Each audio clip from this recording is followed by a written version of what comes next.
시작하겠습니다. 안녕하세요. 안녕하세요. 반갑습니다. 자, 여러분들 유인물 받으셨죠? 유인물 잠깐 이제 보고 수업 시작하겠습니다. 먼저 이제 거기에 진도표가 있을 거예요. 진도표 있고요. 이거는 이제 제 목표가 13회인데 아마 조금 이제 보강이 있을 것 같아요. 그래서 이제 뒤에 보시면 날짜가 좀 비어 있는 날짜가 있을 겁니다. 보강을 좀 고려해서 날짜가 비어 있으니까 일단 이렇게 우리가 이제 그 강의 내용에 대한 진도를 드린 이유는 복습하실 때 혹시 예습하실 때 도움이 되실까봐 거기다가 넣어놨고요. 일단 법 조문 순서대로 들어갈 거고 시작은 회사부터 시작할 겁니다. 회사부터 시작을 하고 그 다음에 회사가 다 끝나면 다시 돌아와서 이제 총칙 그 다음에 상행위 이렇게 돌아가는 식으로 강의를 진행할 거고요. 일단 강의 목표가 중요하죠. 몇 점? 90점. 이거는 미니멈입니다. 미니멈이고요. 제가 지난주에 이제 특강을 했는데 수강생이 성적표를 들고 왔어요. 제 강의를 들었다면서 들고 왔는데 점수를 봤는데 저도 깜짝 놀랐어요. 97.5점이더라고요. 상법은, 기업법은 그 정도 점수가 나올 수가 있습니다. 근데 이제 어디서 틀렸냐라고 했더니 상법에서 틀린 건 아니고 공인회계사법에서 한 문제 틀렸다고 하더라고요. 그래서 충분히 가능한 과목이 기업법입니다. 기업법이 여러분들 90점 넘어야 되는 이유가 뭐죠? 지금 시험 난이도가 떨어지고 있어요? 올라가고 있어요? 계속 올라가고 있어요. 그 얘기 뭐냐면 다른 과목에서는 고득점이 쉽지가 않아. 굉장히 어려운데 그래서 이 고득점을 상법에서 고득점을 해줘야 다른 데서 점수를 채울 수가 있는 거예요. 그죠? 그래서 300 지금 뭐 49점이었나요? 이번에 1차가. 그래서 상법에서 고득점을 해줘야 나머지는 조금 이제 점수가 낮아도 합격권으로 들어갈 수가 있고 또 이게 기업법이죠. 이 기업법에서 빨리 여러분들이 문제를 풀고 가야 어디서 점수를, 시간을 확보할 수가 있죠? 세법에서 시간을 확보할 수가 있거든요. 여기서 고민해버리면 세법도 날아가 버리는 거예요. 어차피 우리가 기업법을 먼저 풀어야 되는 상황이기 때문에 기업법을 우리가 잘 풀고 빨리 풀어내야 세법에서 충분한 시간을 얻을 수 있기 때문에 세법에서 좋은 점수를 얻을 수가 있어요. 그래서 여러분들이 이 기업법, 특히 이제 상법을 굉장히 잘 하셔야 된다. 그리고 가장 가성비가 좋죠. 하는 거에 비해서, 투입에 비해서 좋은 점수 얻을 수 있기 때문에 잘 정리를 하셔야 되겠다라는 생각이 들고요. 자, 그 다음에 제가 이제 수업 시작하기 전에 이제 고득점에 대한 공부 방법을 잠깐 설명을 좀 드리면 고득점 우리가 이제 90점 이상 점수를 얻어야 되고요. 이게 미니멈이에요. 그죠? 미니멈이고 제 생각에는 95점이 충분히 가능하다고 생각하는데 그 이유가 뭐냐면 우리가 정확히 알고 문제를 맞추는 게 아니라 경우에 따라서는 아리까리한데 확실하게 틀린 게 막 나오거든요. 그래서 우리가 이제 최소 95점도 가능하지 않을까라는 생각이 드는데 자, 그러면 이제 고득점에 대한 공부 방법을 잠깐 설명을 드리면 자, 우리가 이제 공부 잘하고 싶죠? 근데 주위에 보면 같이 공부를 하는데 쟤는 항상 성적이 좋고 나는 안 좋고 막 이런 경우가 좀 있거든요. 왜 그런 차이가 발생할까? 같이 열심히 하는데 자, 우리가 이제 기억력이라는 게 이거랑 좀 비슷해요. 기억력이 이렇게 돼 있어요. 이게 우리 기억력이에요. 뭐 닮았어요? 뭐 같아요? 항아리 같죠, 그죠? 항아리. 이게 우리 기억력이에요. 다시 말해서 우리가 이제 공부를 해서 이렇게 지식을 넣잖아요. 남아있을까? 빠져나갈까? 빠져나가지. 항아리인데 밑이 뚫려 있어요. 이게 뚫려 있어요. 그럼 우리의 사실 공부는 뭐냐면 이게 공부를 투입을 해서 지식을 넣어갖고 빠져나가지 않게 하는 게 우리의 공부의 목표거든요, 사실. 그래서 GPT가 부럽죠. 걔는 계속 갖고 있잖아, 이게. 빠져나가지 않잖아. 그러면 이제 우리가 빠져나가지 않게 하거나 우리가 여기에 기억 속에 내 지식을 가두려면 방법은 두 가지밖에 없죠. 하나는 첫 번째 뭐죠? 빨리 채우거나. 두 번째는요? 늦게 빠져나가게 해야겠죠. 늦게 빠져나가게 해야 돼요. 그럼 빨리 채우는 방법은 뭐죠? 공부 시간을 일단 늘려야 돼. 늘리는데 동시에 집중력이 있어야 돼요. 자, 그래서 빠지는 것보다 더 빨리 넣어주면 돼. 더 빨리 넣어주면 갇히게 돼 있어요. 근데 이거는 누구나 해. 누구나 해야 되는 거고 이게 안 되면 공부를 하면 안 되는 거죠. 근데 이제 여기서 이제 관건은 뭐냐면 이거죠. 늦게 빠져나가게 해야 돼요. 늦게 빠져나가게. 그럼 늦게 빠져나가게 하는 방법이 이제 여러 가지가 있는데 이제 일단 지식을 넣을 때부터 뭘 해야 되냐면 첫 번째 원리를 이해하는 거예요. 그럼 말해 뭐예요? 말해 뭐예요? 예를 한번 들어볼게요, 여러분. 이제 공부를 하셨으니까 자, 갑이 있어요. 자, 갑이 있는데 갑이 을에게 돈을 빌려줬어요. 10억을 빌려줬어요. 10억 대여를 했습니다. 그리고 이자를 받기로 했어요. 이자를 수령하기로 했어요. 자, 근데 계약서에 이자율이 실수로 빠져버린 거예요. 그러면 이제 논쟁이 생기겠죠. 몇 프로 줄 거냐에 대한 논쟁이 생기는데 자, 근데 문제는 뭐냐면 갑은 자, 상인이에요. 돈을 빌려주는 애예요. 이걸 업으로 하는 애예요. 근데 을은요, 상인이 아니에요. 여기서 이제 문제가 생길 수가 있어요. 자, 상인이니까, 자, 우리나라 사람은 모두가 민법이 적용돼요. 민법이 적용되는데 얘는 상인이니까 상법에 별도의 규정이 있다면 민법보다는 상법이 적용돼야 돼요. 근데 상법을 보니까 이자율이 6%라고 돼 있어요. 자, 그런데 얘는 상인이 아니야. 그러면 얘는 상법이 적용될 수가 없죠. 그럼 뭐가 적용돼야 되냐면 민법이 적용돼야 돼요. 민법이 적용되는데 민법은 5%예요. 그럼 얘는 몇 프로 달라고 해요? 6% 달라고 해요. 얘는 몇 프로 주겠다고 해요? 5% 주겠다고 하죠. 그럼 이런 문제가 생기겠죠. 그래서 상법에서 이런 걸 감안해서 자, 우리 3조 한번 볼까요? 3페이지에 있습니다. 3페이지에 답을 줬죠. 뭐라고 돼 있어요? 한 사람이 뭐면 상인이면 전체를 상법을 적용할 거야 라고 해버렸죠. 그래서 이 분쟁의 소지를 아예 없애버렸죠. 이런 문제가 생길 수밖에 없거든. 그래서 5%가 아니라 얘도 몇 프로 적용하겠다? 6% 적용하기로 해서 분쟁의 소지를 아예 없애버렸다는 거예요. 그럼 이 3조가 아주 특이한 거예요? 아주 상식이에요.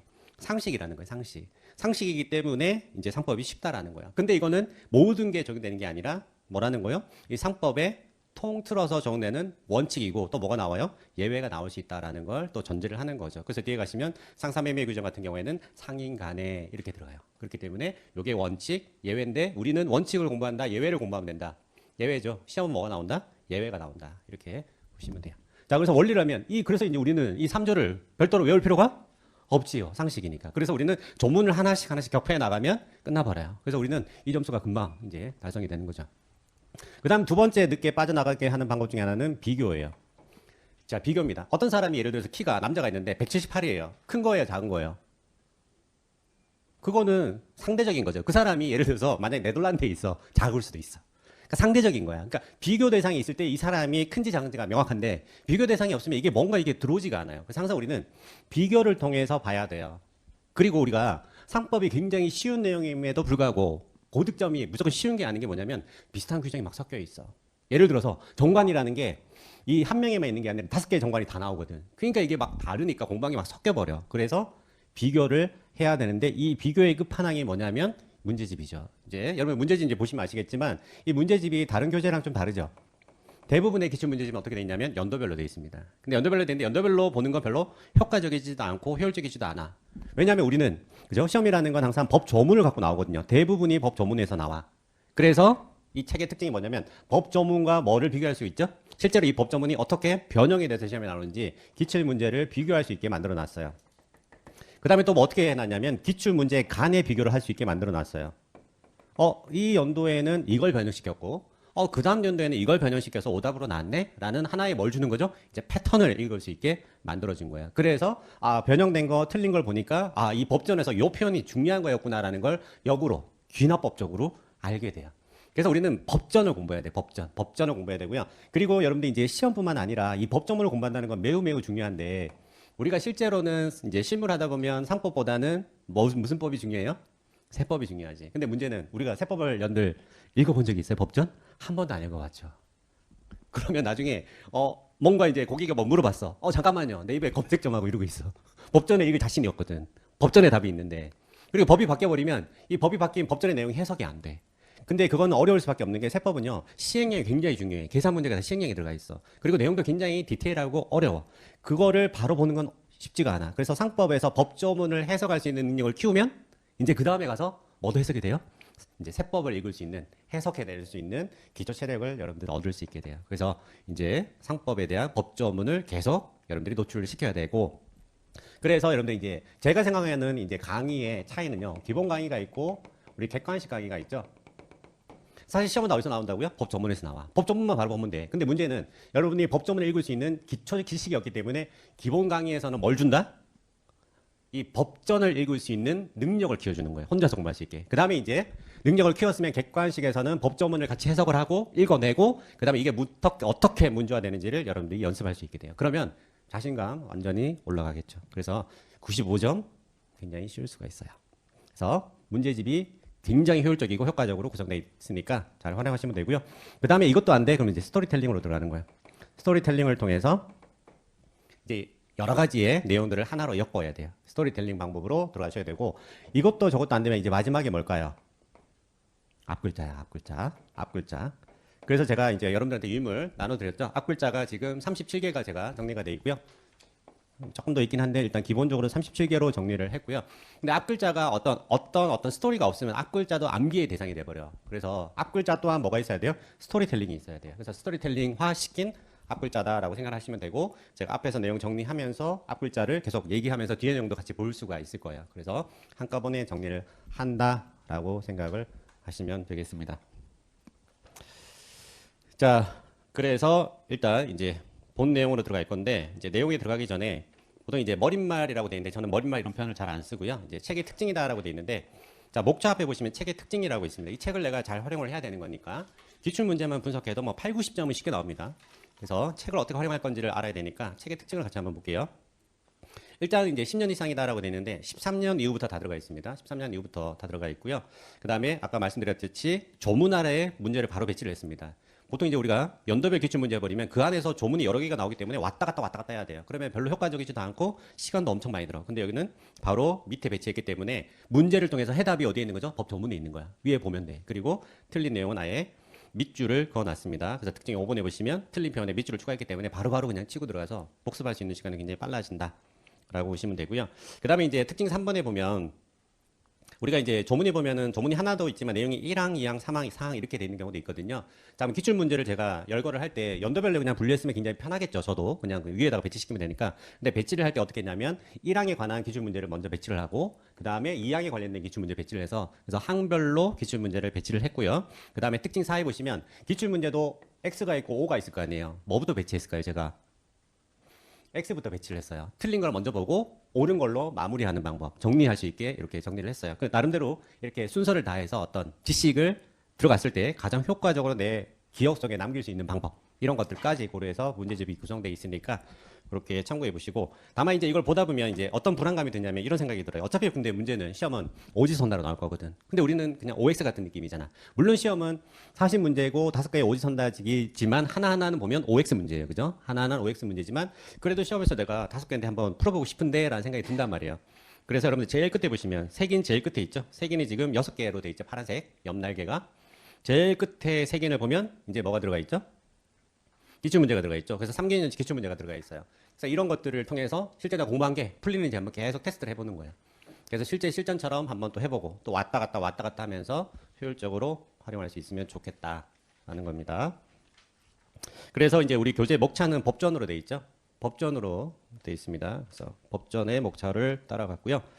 자, 그러면 이제 우리 아까도 말씀드렸지만 회사편부터 이제 들어갈 건데 회사편이 색인 두 번째 있습니다.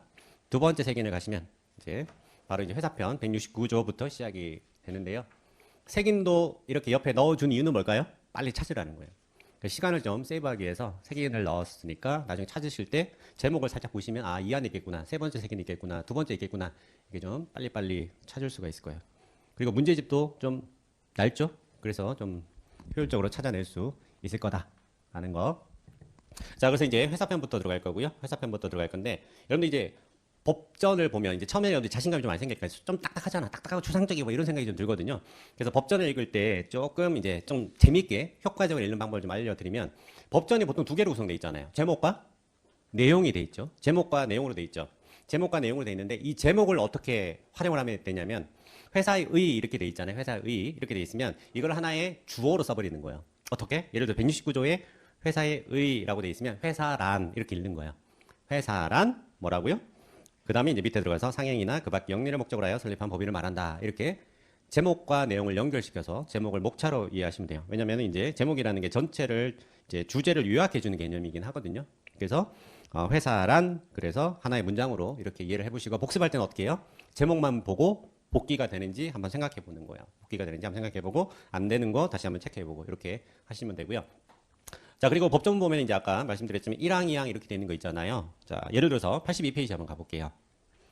82페이지 가시면 회사의 합병이다라고 돼 있죠. 회사 합병이다라고 돼 있죠. 그럼 1항, 2항, 3항이 있죠. 한번 빠르게 한번 읽어보세요. 어떻게 읽으면 될까?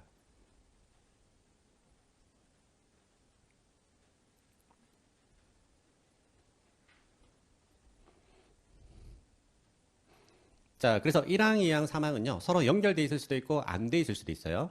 자, 그래서 연결돼 있는데 서로 다른 주제다라고 하게 되면 1항 읽고 그리고 이렇게 읽으면 되는데 접속사를 넣어주는 거예요.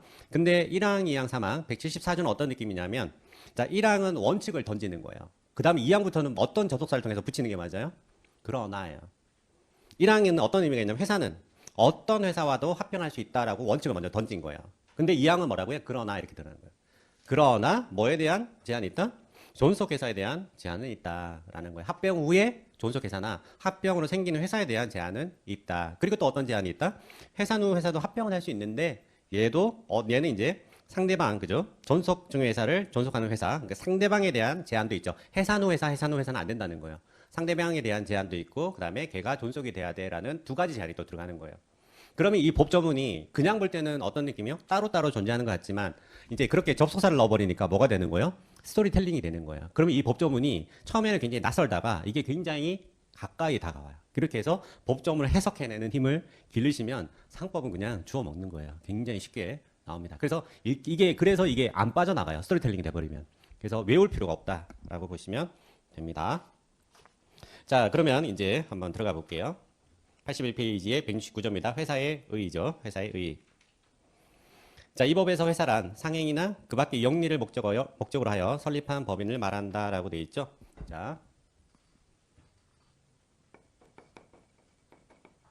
자, 그래서 회사는 네 글자로 하게 되면 다른 말로 하면 영리법인이에요.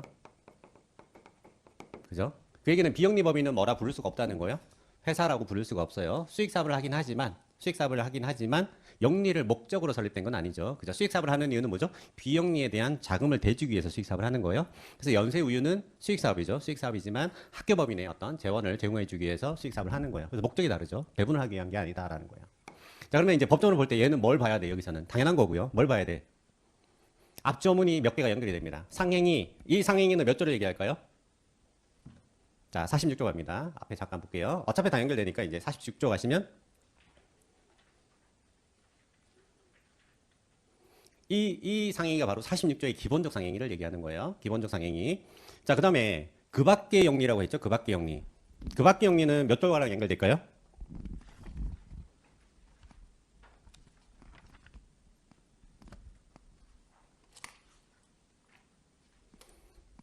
여러분, 상행위를요.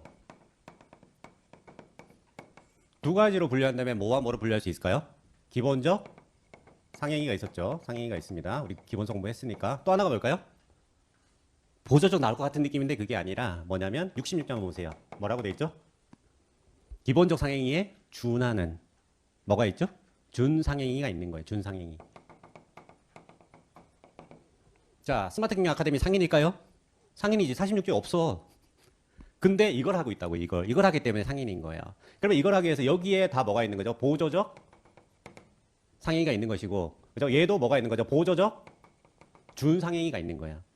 이게 연결이 이렇게 되는 거예요. 이렇게.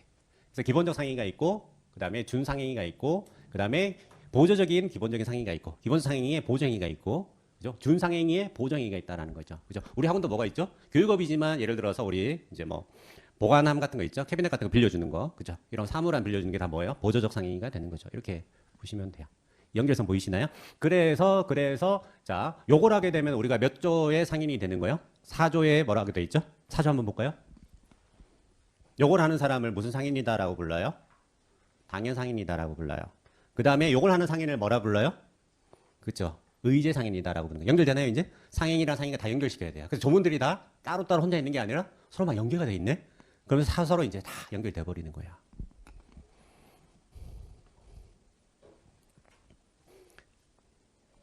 자, 그래서 81페이지 다시 돌아와서 169조 회사에 의해서 자, 그러면 대충 이 법전의 이 169조 조문의 내용만 딱 봐도 상행위가 아니어도 뭐가 될 수가 있죠? 영리법인이 될 수 있죠. 그죠? 무슨 행위가 있으니까. 그 밖에 영리가 있으니까. 준상행위가 있으니까. 자, 그래서 이걸로 이제 문제가 나올 수 있겠죠. 그래서 1번 한번 볼게요.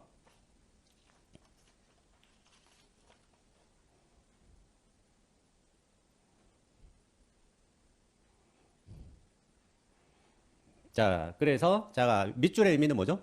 영리를 하면 일단 뭐라고요? 영리법인이면 무조건 회사인 거예요. 그죠? 회사인 거예요. 그게 상행이든 아니 상관없어. 그래서 46조 아니어도 우리는 66조가 있기 때문에 그래서 당연히 X가 되는 것이다. 그 다음에 2번은 법조문에 있는 내용인 거죠.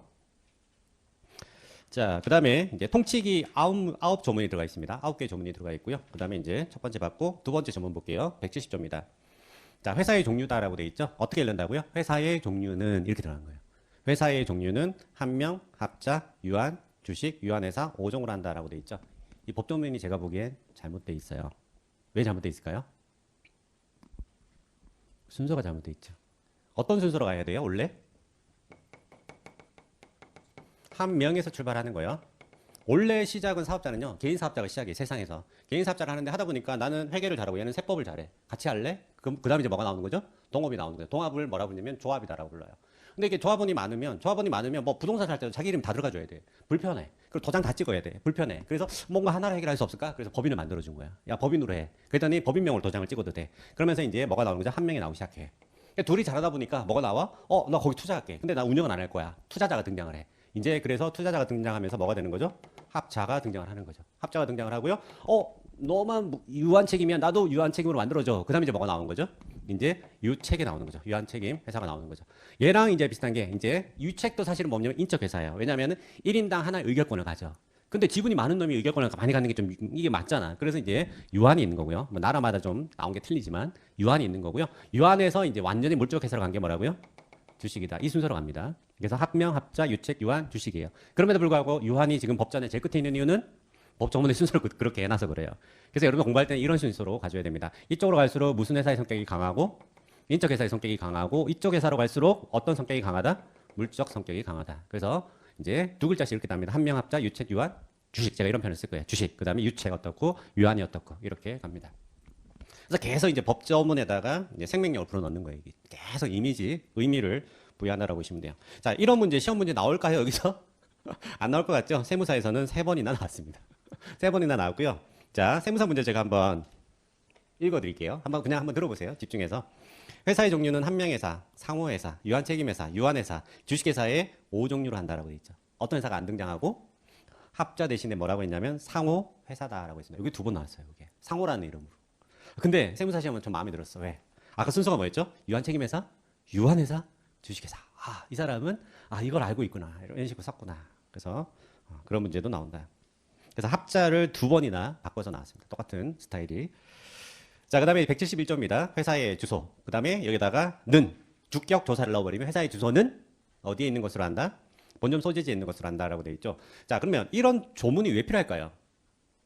사람은 주소가 하나밖에 없죠. 사람은 주소가 하나밖에 없는데 회사는요, 영업을 이렇게 사업장이 여러 개가 있을 수가 있어. 그럼 본점도 있고 지점도 있고 지점이 있을 수가 있잖아. 그러니까 사실 셋 다 사는 거야 지금.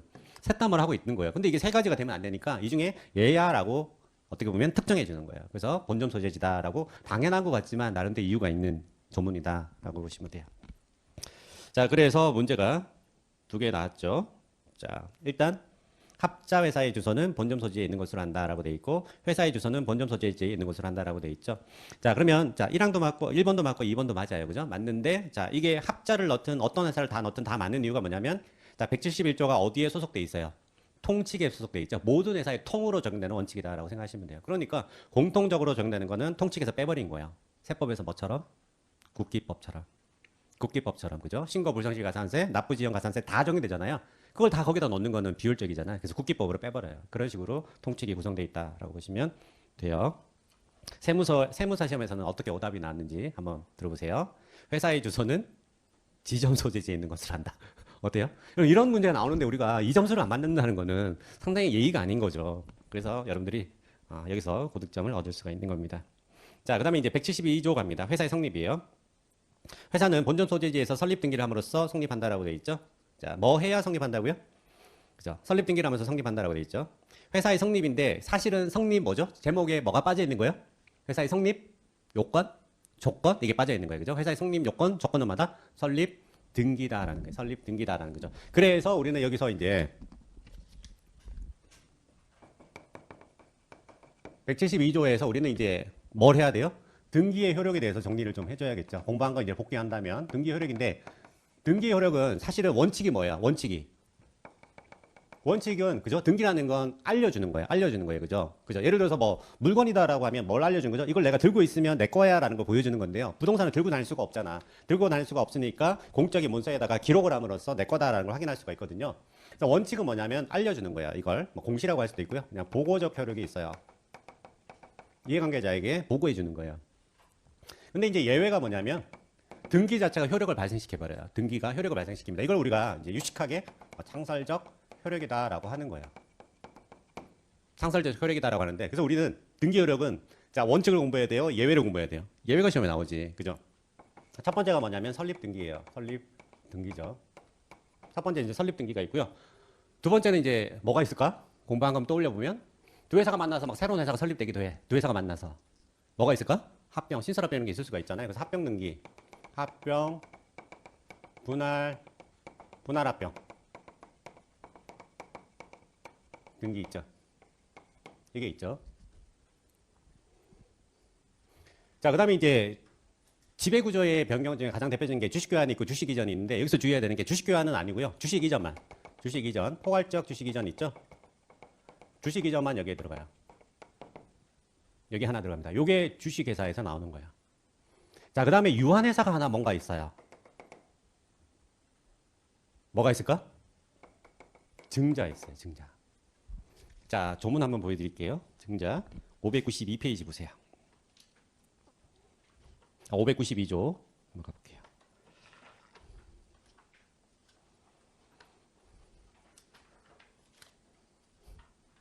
자, 592조 가시면 자 314페이지예요. 314페이지 592조.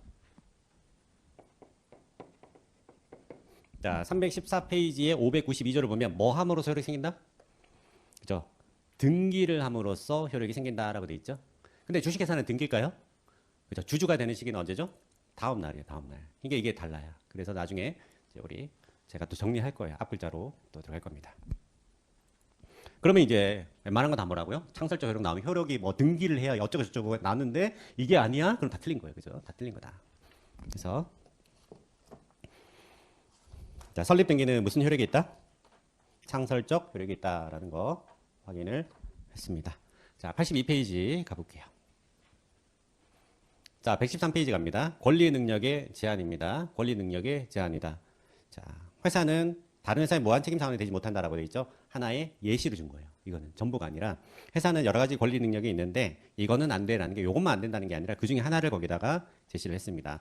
회사는 다른 회사의 무한 책임 사원이 될 수 없다라는 거예요. 그죠? 무한 책임 사원이 될 수 없는 거니까 예를 들어서 유책의 사원이 될 수 있을까요? 없을까요? 유책 무한 사원이 있어요? 없어요? 없죠. 여기는 다 되는 거예요. 여기서는 사원도 되고 주주도 되는 거야. 근데 얘는 돼요? 안 돼요? 안 되는 거예요. 그죠? 얘는 무한은 안 되고 유한은 되고 이렇게 되는 거예요. 그죠? 자, 그래서 1번 문제는 자, 무한 책임 사원이라는 표현을 안 쓰고 살짝 돌려놨죠. 한 명 회사는 다른 한 명 회사의 사원이 될 수 있다라고 되어 있는데, 한 명 회사의 사원이 뭐라는 걸 알아야, 무한 책임 사원이라는 걸 알아야 쉽게 풀 수 있는 내용이죠. 그죠? 틀렸다. 자, 그리고 이제 기본적으로 1번에서 5번까지 한번 묶어볼게요. 1번, 5번까지 좀 문제 한번 묶어보시고, 그 다음에 분류를 한다면, 그 다음에 6번에서 11번까지 한번 묶어볼게요. 자, 1번에서 5번까지가 173조 그 자체에 대한 문제입니다. 그 다음에 6번부터가 아까 얘기했죠. 권리 능력의 제한의 예시다라고 했죠. 그죠? 예고요. 나머지는 회사의 일반적인 능력에 대한 내용입니다. 이렇게 살짝 구분이 돼요. 자, 그래서 3번 한번 볼게요. 한 명 회사는 주식회사의 주주가 될 수 없나요?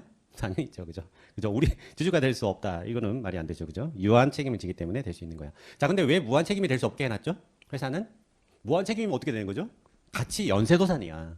그죠? 걔가 도산되면 책임이 무한이기 때문에 나도 도산이 돼. 그래서 이게 어떻게 보면 안정성이 굉장히 떨어져. 그죠? 이해관계자가 안 그래도 회사는 많은데, 그래서 안정성의 문제가 있기 때문에 다른 회사의 무한 책임 사원이 될 수가 없다라는 거죠. 그래서 다른 회사를 우리가 어떻게 썼으면 더 좋았을까요? 한 명 합자의 무한 책임 사원이 될 수 없다. 이렇게 법정을 했으면 더 쉬웠을 텐데, 그죠? 그러니까 이제 주식회사 같은 문제 막 나오는 거지. 다른 회사라고 했으니까 막 섞어버리는 거죠. 자, 4번 볼게요. 한번 읽어보시죠.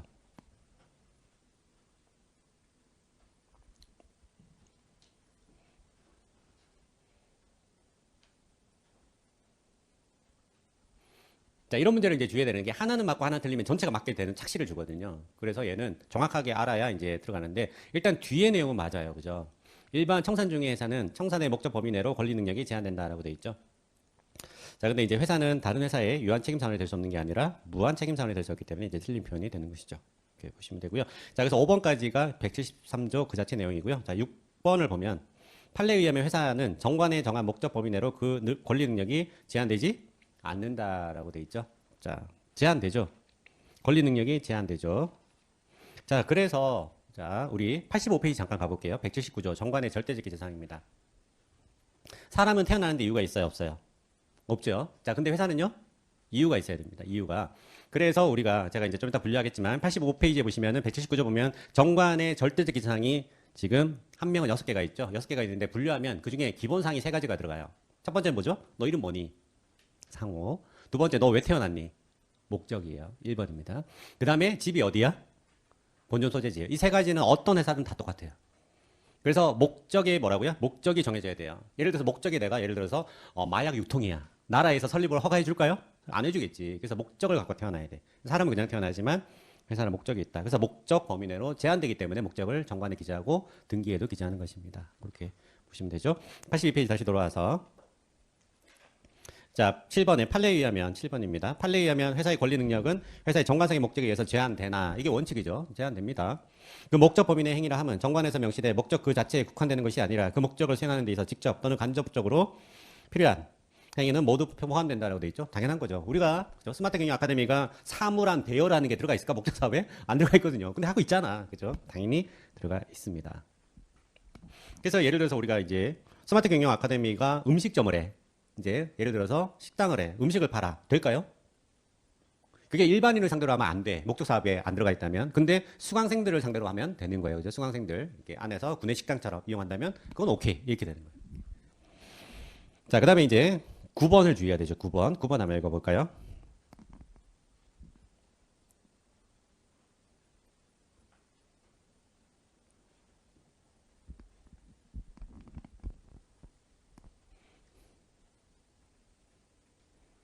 자, 뭐가 틀렸다고요?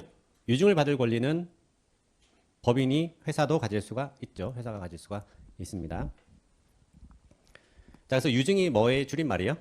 유언 증여죠. 유언을 미리 하는 거예요. 그죠? 내가 죽으면, 그죠? 내가 죽으면 이 내 재산의 얼마를 어디에 줘라라고 하는 거죠. 그래서 예를 들어서 이제 갑이 있는데 보세요. 제가 이제 주로 이제 이 사업 노하우인데 얘기를 해도 되나? 갑이 이제 재산가예요. 재산가인데 재산이 예를 들어서 500억이 있어요. 500억. 500억이 있는데 유언을 한 거야. 내가 죽으면 A 회사에다가 다 기부를 해라. 증여를 하기로 한 거야. 자, 그럼 이 500억이요. 이제 상속세라면 어떻게 돼요? 상속세라면 이게 기본적으로 50%예요. 50%에다가 그러면 얼마죠? 상세가 250억이에요. 여기다가 4.2억을 빼주면 누진공제가 돼요. 이게 상속세예요. 자, 그런데 법인에 넘겨버리면 법인은 상속세가 있어요, 없어요? 없어. 무슨 세요? 법인세야, 법인세. 그럼 세율이 50%일까요? 20%대일까요? 20%대로 끝나버려. 그래서 뭘로 가버려? 유증을 해버린다고. 이렇게 우회를 해버린다고. 그래서 우회를 할 걸 가능성을 감안해서 상속세법에 뭐가 있냐면 여기에 주주가 상속인이면 얘한테 또 상속세를 매길 거야. 차이를. 이렇게 한 거야. 그러면 어떻게 하면 돼? 얘를 상속인이 아니게 구성해버리면 끝나버려. 그래서 이런 세율 차이를 통해서 뭔가 갈 수 있는 방법들이 있어요. 그래서 이게 뭐가 되기 때문에 가능한 거예요? 유증이 되기 때문에 가능한 거예요. 유증이. 그래서 실무에서도 활용을 하는 거죠. 그래서 주의를 하셔야 됩니다. 그래서 이 9번이 쉬운 문제지만 살짝 헷갈리는 게 상속권이나 유증을 받을 권리가 살짝 비슷해 보이거든. 그러니까 이게 헷갈리는 건데 유증은 법인도 받을 수 있다라고 보시면 돼요. 자, 그걸 이제 정리한 게 10번이죠. 10번이 이제 맞는 편이죠. 맞나요? 이제 그래서 틀린 거 보고 맞는 거 확인하고 이렇게 들어가면 되고요. 자, 11번 한번 볼까요?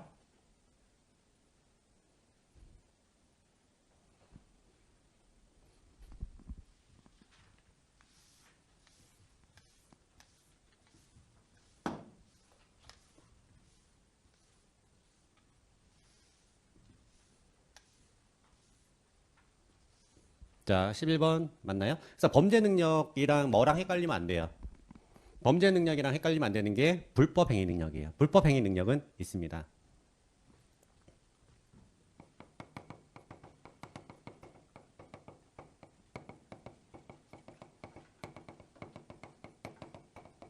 그러니까 얘는 안 되고 얘는 있다고 보는 거예요. 근데 왜냐면 불법 행위 능력은 사실 여기에 생략돼 있어. 뭐가 생략돼 있냐면 손해배상 능력이라는 표현이거든. 손해배상 책임이 있는 부분이기 때문에 얘는 되는 것이고 범죄는 안 된다. 얘를 그냥 범죄라는 거 그냥 범죄 행위 그냥 뭐 살인 이렇게 생각하시면 돼요.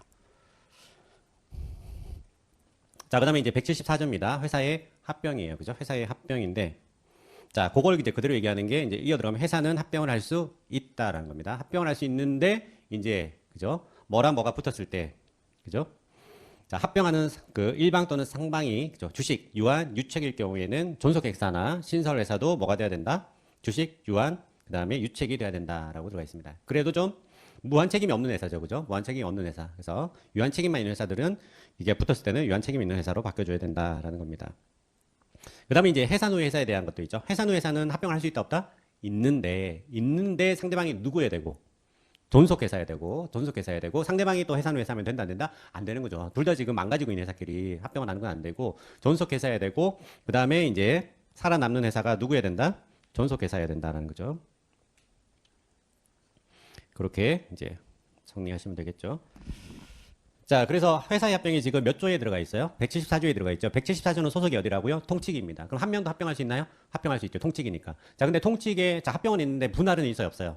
분할은 없지. 그러면 이제 각 회사에 들어가서 분할이 있어야지만 분할할 수 있는 거예요. 그죠? 그래서 분할이 들어가 있는 회사는 주식밖에 없죠. 그죠? 그래서 합병은 모든 회사 이용할 수 있고 분할은 주식만 할 수 있고 그렇게 되죠. 그리고 분할이 해산 사유가 되고.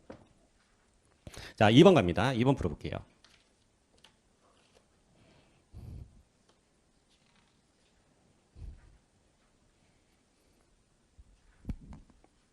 맞나요? 법정리 그대로 들어갔죠. 맞는 표현이고요. 3번요.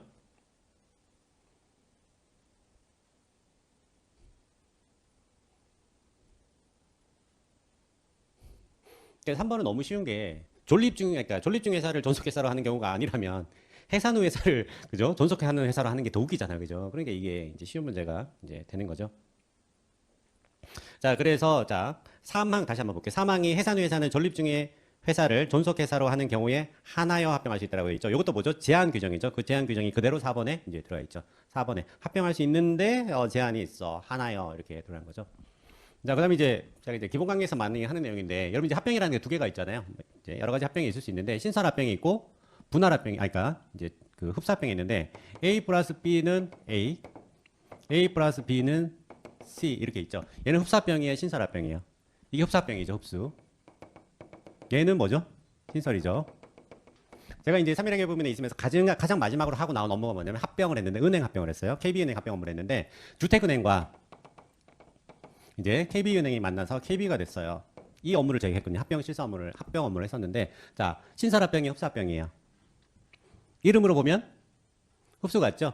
자, 제가 그때 마지막 연도가 언제였냐면 2001년도에 마지막 업무를 하고 나왔는데 자, 지금 2025년도죠. KB은행의 재무제표를 가보면 얘가 지금 몇 기라고 되어 있냐면 25기로 되어 있습니다. 언제 태어났을까 얘가 지금? 그러면 2001년 태어났죠? 연도를 딱 보면 알아요. 신설합병입니다. 신설합병인데 이름은 아무거나 갖고 올 수가 있어요. 그래서 이름으로 생각하면 작살납니다. 그래서 4학년도만 딱 보면 신설합병인지 이제 흡수합병인지를 알 수가 있는데 여러분 흡수합병과 신설을 이제 우리가 회계사들한테 합병에 대한 업무가 나올 때는 우리가 뭔가 먼저 판을 짜줘야 돼. 신설로 가야 됩니다. 아니면 존속으로 가야 됩니다. 아니 흡수로 가야 됩니다라고 얘기를 할 거 아니에요. 어떤 경우에 이거 써먹어요? 어떤 경우에 흡수로 가야 됩니다. 어떤 경우에 신설로 가야 돼요? 왜 얘들은 흡수를 안 하고 신설로 갔을까? 그런 이유가 알아요. 회계사가 뭔가를 방향을 잡아줄 거 아니에요. 방향을 잡아주고 방향이 잡히면 이제 예를 들어 적개 합병이 어떻고 저떻고 이러면서 막 들어간단 말이에요. 그러면 이게 당연한 거 아니에요. 보세요. 얘가 엄청 큰 회사야. 그리고 얘가 작은 회사예요. 그러면은 신설로 가겠어요? 흡수로 가겠어요? 흡수로 가요. 근데 얘들 둘 다 힘이 비슷해. 근데 만약에 얘가 A가 돼버리면 B는요 어떤 느낌이냐면 점령당한 느낌이야. 그래서 승진할 때도 얘들이 여기에 출신들은 누락이 돼. 그럼 여기에 두 은행은요 실질적으로 규모가 비슷했어요. 규모가 비슷했으면 신설로 갔겠어요? 흡수로 갔겠어요? 신설로 가버린 거지. 그래야 차별이 없어지거든. 둘 다 신설이니까 그죠? 그러니까 이런 것들이 실질적으로는 어떤 규모나 힘에 의해서 가는 거지. 우리는 그냥 이렇게 알지만 회계사들은 이 방향성을 잡아줘야 되기 때문에 신설로 갔을 때 조직 문화가 융합할 때 훨씬 더 유리합니다라고 방향성을 제시해줘야 돼. 이게 회계사의 업무다라고 생각하시면 돼요. 자, 그 다음에 자 175조 갑니다. 83페이지에 동전이죠. 우리가 알고 있는 동전 아니죠? 이게 동전이 뭐죠? 앞에 조항과 제목이 똑같다라는 겁니다. 그러면 이 제목을 뭘로 끌고 오는 거야? 회사의 합병이 있는 거예요. 그죠? 회사의 합병이 있고 회사의 합병의 설립위원인데 자, 설립위원인데 제목을 보완한다면 어떻게 보완하면 좋을지를 1항의 내용을 읽고 한번 생각해 보세요.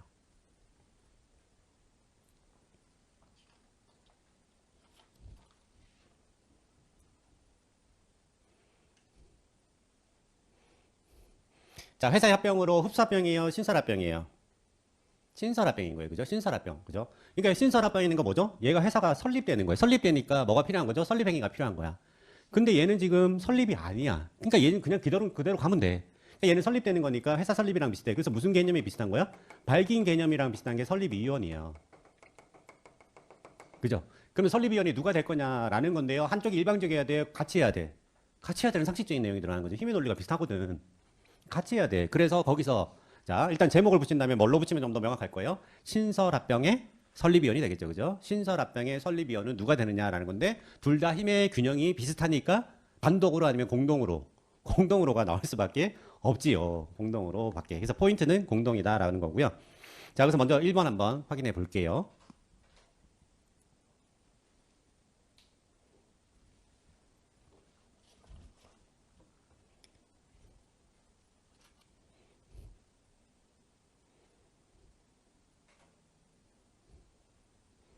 자, 그래서 단독으로 나왔죠. 자, 단독으로 나왔는데, 자, 세무사 시험에 좀 더 여러 번 나왔는데, 제가 세무사 시험 문제를 한번 읽어볼게요. 여러분이 한번 판단해 보세요. 회사의 신설합병 시, 자, 표현을 썼죠? 뭐라고요? 신설합병이라는 표현을 썼습니다. 회사의 신설합병 시 설립위원을 선임하는 경우, 주주총회 특별 결의를 요한다. 맞을까요? 틀릴까요? 거기 2항의 답이 있어요.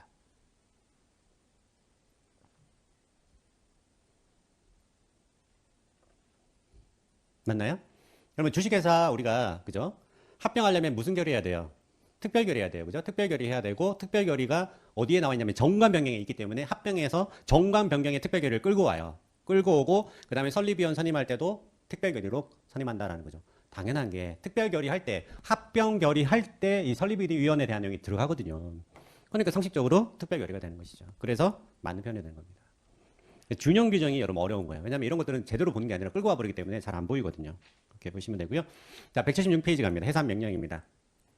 자, 해산 명령인데 해산 나오면 이제 해산 명령이 있는데 해산 명령과 반드시 비교해서 정리해야 되는 게 뭐죠? 해산 판결이죠. 해산 판결.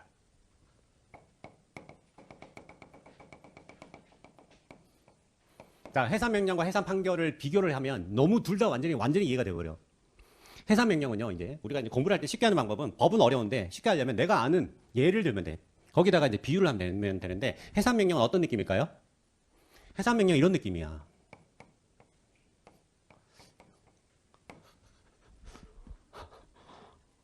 어떻게 보면은 이제 처벌 중에 가장 심한 처벌이야. 뭐죠? 사형이지. 자, 해산 명령 뭐냐면 사형이에요, 사형. 해산 판결은 뭘까? 그 장소에 가면 이런 십자가 있어, 녹색으로. 녹색을 가서 이렇게. 이건 뭘까요? 해산 판결은 연명치료 중단이에요. 여기서 이제 나오죠. 여기서 우리는 법조문을 알고도 다 알아. 어떻게 알 수 있죠? 왜 사형을 할까요? 나쁜 짓을 했으니까. 목적이 불법이야. 무기 제조, 마약 유통. 거기에 들어가 있는 사유에 1번 들어가 있나요? 1번? 들어가 있죠. 두 번째는 세 번째도 비슷해요. 그죠? 이사 또는 회사의 업무를 집행하는 사원이 법령, 정관에 위반해서 회사의 존속을 허용할 수 없는 행위를 했어. 이사가 막 마약을 유통하고 있어. 돼요? 안 되는 거지. 2번도 사실 비슷해. 뭐라고요? 사실 회사 이제 나라에 부탁해서 저 이런 일 할 거니까 저 좀 이제 태어나게 해주세요라고 해서 등기를 해줬어. 근데 아무것도 안 해. 그러면 이제 어떻게 보면은 말한 대로 지금 안 했잖아요. 약속 안 했잖아. 그러면 얘를 죽여버리는 거예요. 죽여버리는 거죠. 그래서 1년이죠. 1년 포인트입니다. 1년을 영업을 개시하지 않아 1년 이상을 영업 휴지 않을 때라는 거고요. 자, 요거랑 이제 비슷한 개념이 뒤에 가면 주식회사에 뭐가 있죠? 휴먼회사 해상의제가 있습니다. 그죠? 그때 5년 동안 잠자고 있어? 그럼 너 이제 죽은 걸로 볼게. 이런 거예요. 그죠? 그래서 사형이 있죠. 그래서 사형은요, 이제 불법과 뭔가 관련되어 있는 게 강하죠. 그러면은 이해관계자만 청구할 수 있을까? 검사도 얘를 죽이자고 할 수 있을까? 검사도 할 수 있고 법원도 할 수 있는 거예요. 그래서 자, 해산 명령을 청구하는 자가 누구도 되고요. 이해관계자도 되고요. 검사도 되고요. 심지어는 법원이 알아서 직권으로도 되는 거예요. 그죠? 이해관계자. 그다음에 검사, 법원 직권 이렇게 되는 거예요. 자, 근데 여러분, 자, 우리 부모님이 지금 이제 거의 말기 암이고요. 거의 너무 고통스러운 거야. 더 이상 이제 생명 유지만 하고 있는 거예요. 자, 이제 우리 산소호흡기 빼주세요라는 말을 검사가 할 수 있을까? 법원이 알아서 빼세요라고 할 수 있을까? 안 되는 거지. 누가 청구할 수 있는 거예요? 가족만 할 수 있겠죠. 회사의 가족 누가 있죠? 사원인 거지, 사원. 사원, 주주만 할 수 있는 거예요, 주주만. 당연한 거 아니에요? 그러니까 이해관계 있게 소송을 제기할 수 있는 자가 당연히 차이 나는 거예요, 이게. 그래서 여러분들 이 비교를 안 하면 비슷해 보이거든요. 비교하니까 어때요? 너무 다른 거예요. 너무. 이게 비교가 의미가 있다. 그래서 이제 사원이 예를 들어서 이제 한 명, 여기서 한 명, 합자, 유책은 지분 개념이 있다 없다? 없어요. 그래서 1주당, 1좌당 가액이 없어요. 그래서 얘는 1인당이야. 그래서 과반수 아니면 총동이야. 그래서 얘는 각 사원이야. 근데 유책은, 유한은 이제 지분 개념이 들어가죠. 여기서 주식회사와 마찬가지로 지분율 10% 이상이에요. 그죠? 10% 이상 이렇게 들어가요. 그 정도만 정리하면 웬만한 거 다 정리가 돼버려요. 너무 상식적으로 정리가 돼버린다. 자, 그러면 문제 한번 확인해 볼게요. 83페이지에 먼저 2번 보세요.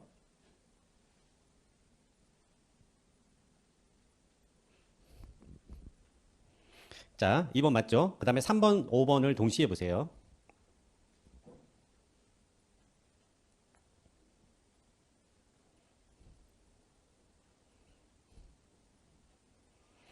사 번도 보셔도 되고요.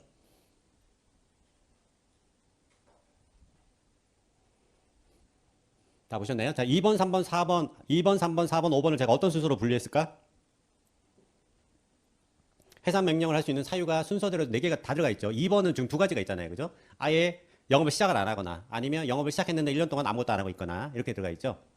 그 4가지 사유가 들어가 있는 거고요. 자, 그런데 이 2번, 3번, 4번, 5번의 문제는 2가지 내용이 들어가 있죠. 하나는 뭐죠? 설립 그 해산 명령을 할 수 있는 사유에 해당되는가라는 거고, 그 다음에 거기에 명령할 수 있는 자, 그죠? 청구할 수 있는 자와 직권이 되느냐를 물은 거죠. 직권이 되느냐를 물은 거예요. 직권이 되느냐를 물은 건데 직권도 되는 거잖아요. 그죠? 자, 그리고 다시 올라가서 법조문에 여러분들 주의하셔야 될 게 있어요. 자, 1항에 보니까 직권 들어가 있죠. 직권 들어가 있습니다. 2항에 또 직권으로 할 수 있는 게 또 들어가 있나요? 자, 해산 명령 하려면 시간이 좀 걸리겠죠. 왜냐하면 완전히 산시키니까 신중해야겠지. 그럼 시간이 많이 걸리는데 그 사이에 얘가 계속 불법적인 행동을 할 수가 있다고. 그리고 재산을 뭔가 좀 보존해야 되는 상황이야. 그럼 그 전에 알아서, 그죠? 이해관계인, 그 다음에 검사, 법원이 모두 할 수 있다고요? 관리인을 선임할 수도 있고, 재산 보존에 대한 걸 먼저 할 수 있다는 거야. 왜냐면, 그죠? 이사를 빨리 빼내고, 네가 들어가. 이 나쁜 놈이에요. 마약 유통을 하고 있으니까. 이걸 할 수 있는 거고요. 자, 근데 이해관계자가, 자, 얘 사용시켜주세요라고 했는데, 너, 담보 걸어. 라는 걸 나라가 나서서 할 수 있을까? 되게 합리적인 이유가 될 수가 있잖아.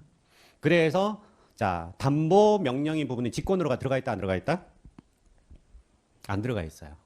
그래서 담보 제공 명령은 회사의 청구만 들어가 있죠. 왜냐하면 회사가 지금 없어지는 거니까 저한테 지금 저를 해코지하고 있어요. 제 대리들이. 그래서 회사가 나서서 얘한테 담보 제공할 수 있게 해달라고 좀 해주세요라고 하는 거예요. 자, 그래서 7번 보세요. 7번. 법원 해상을 명하기 전이라도 이해관계인이나 검사의 청구 또는 직권으로 회사의 재산의 보전을 위하여 관리인을 선임할 수 있다. 맞나요? 이것도 할 수 있어야겠죠. 시간이 걸리니까. 자, 그래서 8번 문제가 나오는 거야. 8번.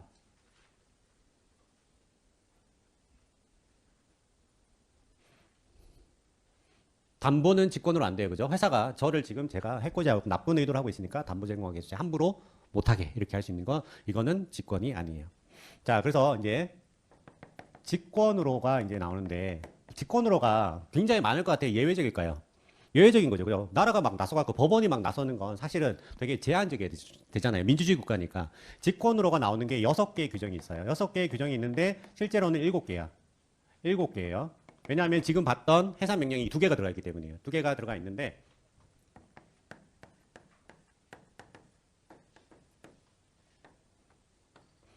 이게 뭐냐면 이제 장, 해, 선, 시가 직권으로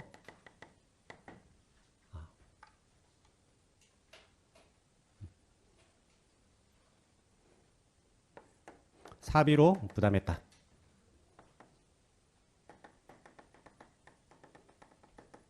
이렇게 앞글자를 좀 따드리면 여기서 이제 다 나옵니다. 이게 뭐냐면 이제 장부 제공 명령이에요. 장부 제출 명령. 앞에 상업장부 제출 명령이가 있습니다. 한번 잠깐 보고 오면 자 16페이지 한번 가볼게요.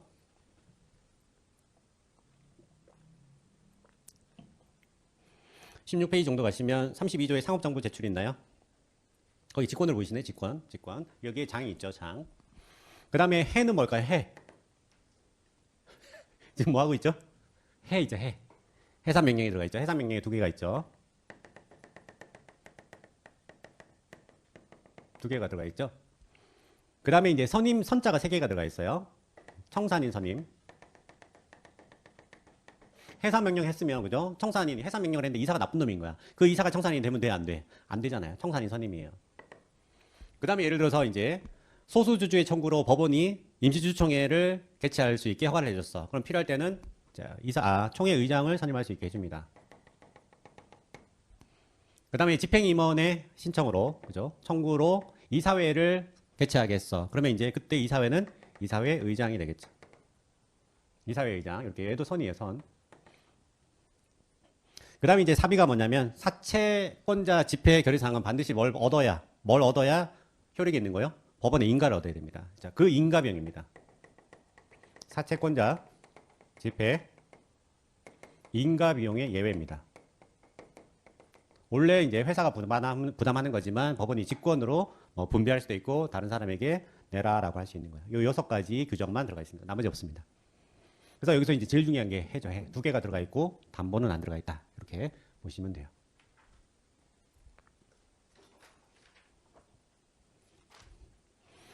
자, 그다음에 자, 177조 보세요. 자, 177조 보시면은 등기기간의 기산점인데 자, 등기기간의 기산점 한번 읽어 보세요.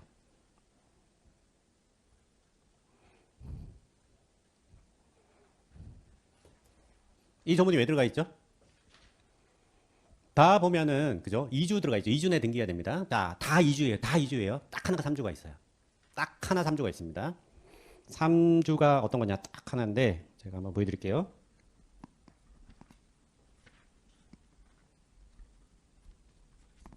(321페이지) 가볼게요. 아마 거의 공부를 안 했을 거예요.